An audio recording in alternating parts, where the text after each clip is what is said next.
এখানে যে আমরা সেদ্ধ চাউল, সেই চাউল ভেঙে যে খুদটা হয়, মানে চাউলটা ভেঙে ভেঙে যে ছোট ছোট হয়, এগুলো আমরা যখন গ্রামে ফুটিয়ে খাই তখন কিন্তু অনেক মজা লাগে।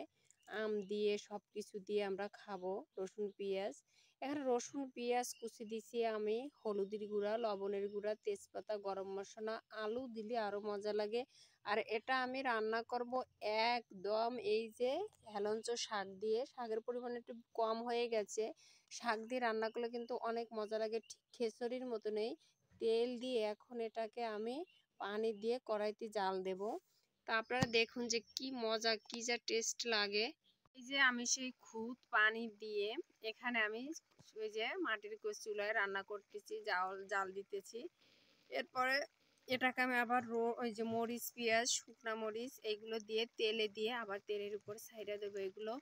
আবার আমের আচার, যে আচার দিয়ে ওইটা দিয়ে খাবো, অবশ্যই আপনাদের দেখাবো কিভাবে আমরা খাই।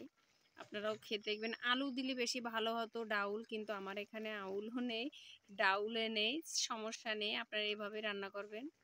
শুকনা মরিচ তেলে পুড়িয়ে পেঁয়াজ, রসুন এইগুলো এর ভিতরে আমার সেই খুদ ভাত সেদ্ধ করাগুলো আমি ঢেলে দেব, তাহলে আমাদের তেলে দেয়া হয়ে যাবে।